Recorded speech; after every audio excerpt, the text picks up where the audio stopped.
On the fateful Saturday morning of February 10, 1990, Las Cruces, New Mexico was forever marked by an incomprehensible act of violence. A popular local bowling alley where families and friends gathered for recreation and camaraderie descended into terror. This is the story of the Las Cruces Bowling Alley Massacre. In 1990, New Mexico had a diverse population, and its rich cultural heritage, influenced by its Native American, Hispanic, and Anglo roots, was evident in its art, architecture, cuisine, and traditions. The state's diverse cultural tapestry contributed to its unique identity and served as a source of great pride for its residents. It also faced various environmental challenges, including issues related to water scarcity and land conservation, and efforts to balance economic development with environmental sustainability were ongoing. The state's political leadership worked to address these challenges while navigating the complexities of representing the interests of its diverse population. It was against this backdrop that 7 individuals came to be at the Las Cruces Bowl that fateful Saturday morning. Stephanie Senek, age 34, was the bowling alley manager and daughter of the owner, Ron Senek. With her that day was her 12-year-old daughter, Melissa Repass, and Melissa's 13-year-old friend, Amy Hauser. The girls had planned to hang out at the bowling alley for a while before being picked up by a babysitter later in the day. Ida Holguin, age 30, was a cook at the bowling alley. She did not usually work the Saturday morning shift, but was filling in for another cook. Stephen Turan, age 26, was the bowling alley pin operator and mechanic. He had recently graduated from New Mexico State University with a degree in criminal justice and was preparing to take the Las Cruces Police Department entrance exam at the end of the month. He normally worked the evening shift during the week when the bowling alley was busy with leagues and the busier weekend day shifts. Unable to find a babysitter for his 2 young children that day, his stepdaughter, 6-year-old Paula Holguin, no relation to Ida, and 2-year-old Valerie were with him. By a stroke of luck, Pat Bulkey, the secretary of the Las Cruces Youth Bowling League, and her son Corey, who were normally at the bowling alley around the time of the murders, were running late that day.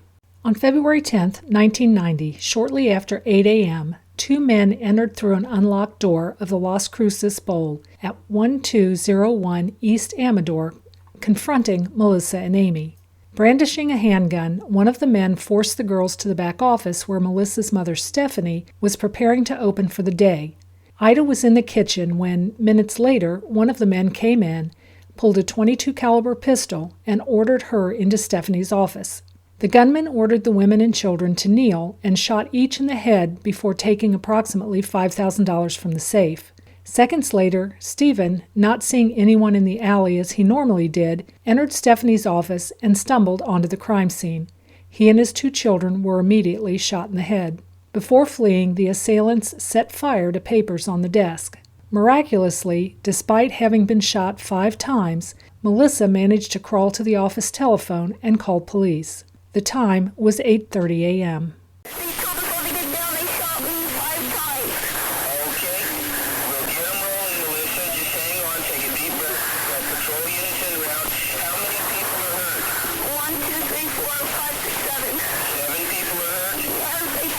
Police, firefighters, and paramedics responded, discovering that Amy, Paula, and Stephen had died at the scene. Valerie was still breathing and was rushed to Memorial General Hospital, only to be declared dead on arrival. Due to Melissa's heroic efforts, which allowed emergency services to respond immediately, her life, along with her mother's and Ida's, was saved. They were also taken to Memorial General Hospital. Las Cruces detective Gino Tafoya took the lead in the investigation. The survivors were able to offer a description of the assailants. Hispanic males, one 5 foot 10 inches tall, 170 pounds, in his late 20s, with kinky hair and a mustache, and the other 5 foot 6, heavyset, 45 to 50 years old. One of the suspects had a tattoo of a female on his left upper arm. Composite sketches were immediately developed and distributed. A month later, Houston sketch artist Lois Gibson updated the sketches. Other witnesses came forward to say they saw 2 men running across heavily trafficked Amador Avenue after the killings and believe the duo fled in a green utility van or pickup. Within 1 hour, checkpoints were set up on all roads leading out of the Las Cruces area, searching for the suspect vehicle. While money was taken, police were not sure robbery was the motive. During an interview with Ida, she stated the assailants were looking for something in the cabinets. She also felt they appeared nervous during the killings, as if they didn't expect so many people to be in the bowling alley. Captain Fred Rubio, chief of detectives of the Las Cruces Police Department, believed the killers were not complete strangers to the area. He felt there were other places nearby to rob that would have netted much more money. It didn't make sense to him that the robbers would target a bowling alley at opening on a Saturday. He felt the bowling alley was specifically targeted, and like Ida, that the robbers hadn't expected so many people to be there because it had not officially opened for the day. Police came to believe the execution-style murders were to eliminate witnesses. Several suspects did emerge, including owner Ron Senek. However, no charges were ever filed. The senseless murder of 4 individuals, including 3 children, left the Las Cruces community shaken to its core and left residents gripped by fear and disbelief. 700 mourners assembled at Our Lady of Fatima Catholic Church in Bayard for the funeral of Stephen and his children. They were buried in the Silver City Memorial Lane Cemetery with honor guards from the New Mexico Army National Guard and the Silver City and Las Cruces Police Departments. 800 attended the funeral for Amy at the Getz Funeral Home, followed by Rosary at the Immaculate Heart of Mary Cathedral. She was laid to rest in the Masonic Cemetery. The Roman Catholic Diocese held special service for anyone affected by the massacre. Within a week of the killings, Ron Senek reopened the bowling alley, stating, "Life is for the living." In an effort to gain information, police contacted producers for both Unsolved Mysteries and America's Most Wanted. Both shows produced several hundred tips, but ultimately no suspect was identified.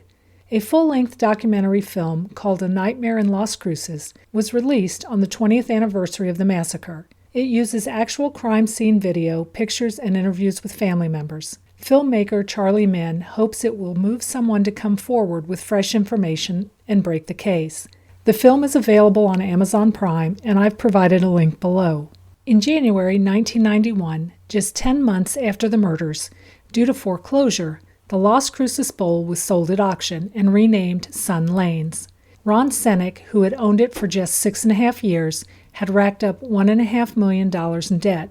In an uncanny coincidence, a custodian at Ideal Lanes in Rio Rancho, New Mexico, was also murdered by an unknown assailant. Ideal Lanes was also owned by Ron Senek, and he transferred it over to a financial institution by order of the bankruptcy court in 1985. Although intriguing, police believe the murders are not related and merely a coincidence. Stephanie died in 1999 due to complications from her injuries. Ida no longer goes out in public, and Melissa lives in seclusion. Despite tireless efforts and countless leads, this case remains shrouded in uncertainty, with many questions left unanswered. To this day, the identity of the individuals responsible for the Las Cruces bowling alley massacre remains one of the most haunting, unsolved mysteries in the annals of criminal history. A $30,000 reward is offered for information. If you have any information about these killings, please call the Las Cruces Police at 575-526-0795.